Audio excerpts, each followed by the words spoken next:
Hey everybody, welcome back to another Shadowdancers devlog. Today in this devlog, I'm going to be talking about the initial game that got me into game development. Hope you enjoy!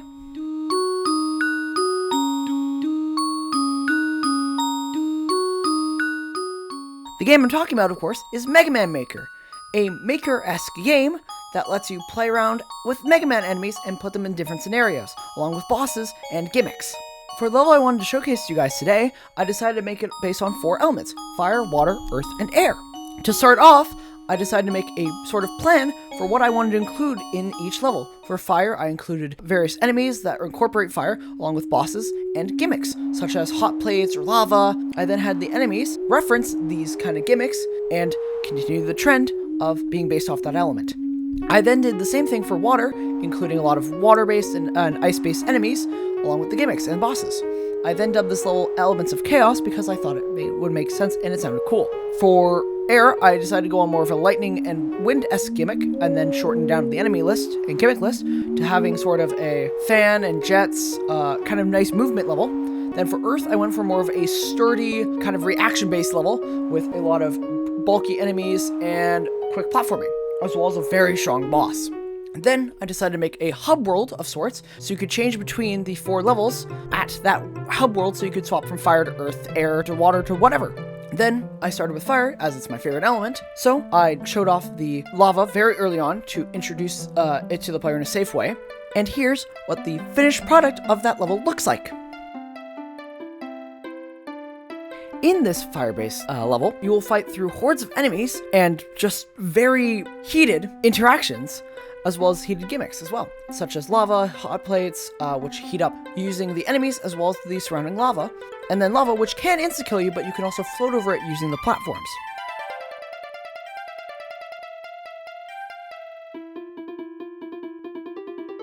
I then included a spawner-based enemy that spawns these small things that light up the hot plates, as well as just a standard bulky one, and then just a standard fire enemy as well. I then iterated on these things throughout the level, such as having these long fire hover sections, including enemies having their own hovers to try and combat you with, which I thought was a really fun gimmick to throw in, as it really surprises the player, and leads to a lot of fun and intrigue throughout the level.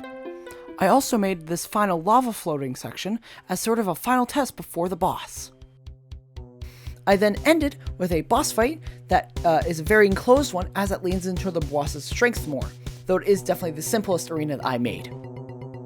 Then I decided to work on water. So with water, it's ice level mixed with a lot of water elements, such as floating platforms on top of the water, as well as water-based enemies. So I had these breakable ice blocks that you can stand on, and they'll break after you stand on them, along with hovering platforms above the water. Here's a short preview of the level I made.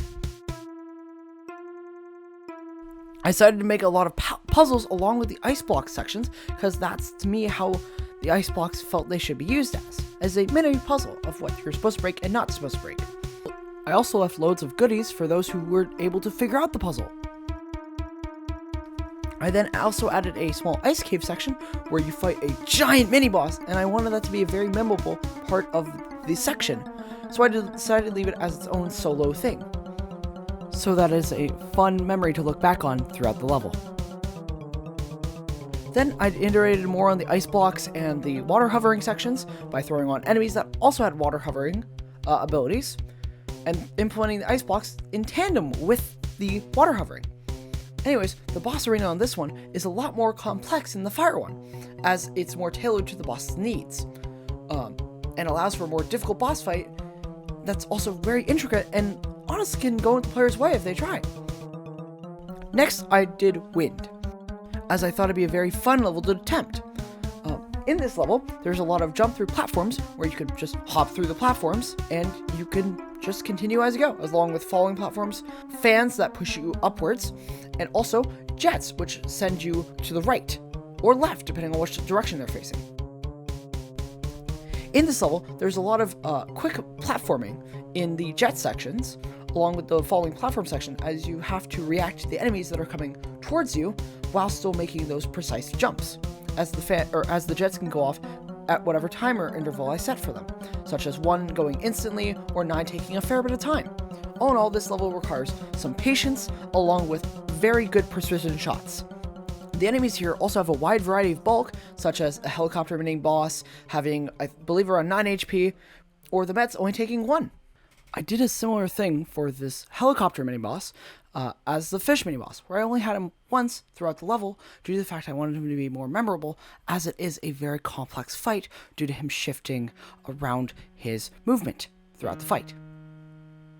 The boss for this level leads into a giant arena in which he can hop around and try and take you out using his attacks, such as a move that sucks you in and tries to do physical damage to you due to the fact that his body deals damage, along with a standard projectile attack as well. There's also fans at the bottom of the arena, which allow you to get some extra height. Finally, I did the Earth section, which was, to me, the hardest one, as it had a wide variety of gimmicks I needed to implement and they didn't mesh as well. But in this level, there are these platforms that you have to shoot and they open so that you can hop on them afterwards. There are these lift platforms and drop platforms that send you both down and up. Oh, and there are also these platforms that shoot out and you can walk across them afterwards. And they have a varying amount of lengths. Anyways, in the Earth section, there are a lot of bulky enemies because to me, that's what I associated with Earth, was defense. Though there are a lot of more plant enemies as well. It's a wide variety of earth and grass enemies, as I allowed every specific type to have its own subtype, such as fire having steel or earth having grass. So I also went with a lot more animalistic enemies due to the fact that I felt it fit grass. Anyways, with this level, I tried to use all the gimmicks in tandem with each other to lead to these interesting on and off sections between the enemies and then the gimmicks themselves. And it led to a lot of intrigue and challenge. I also used the lift and drop platforms to add a lot of puzzles, as there's one tiger-based enemy that reacts to you only when you shoot at it. So it leads to these kind of stalemates almost, in which you have to react to what the tiger will do when it approaches you. Anyways, for the boss of this section, I decided to go with a very intricate level design, as you both incorporate the lift and drop platforms along with the opening up platforms that you shoot. This boss is definitely the hardest, though I found that he's actually quite enjoyable to fight after you get the hang of him. Anyways, you might be wondering, what were all those keys for that I collected after every boss? Well, you'll have to play the level for yourself and find out. Anyways, happy to announce we are now at 23 subscribers. The Q&A will still be at 30. Each viewer will get to ask 3 questions of me, and I will answer them in a video coming up. Also, there have been recent community polls where you can vote on each video. So if you'd like to determine which video comes out next, be sure to vote on them. They're just in the community tab under my channel. Anyways, thank you all for watching. I've been Fire. See ya.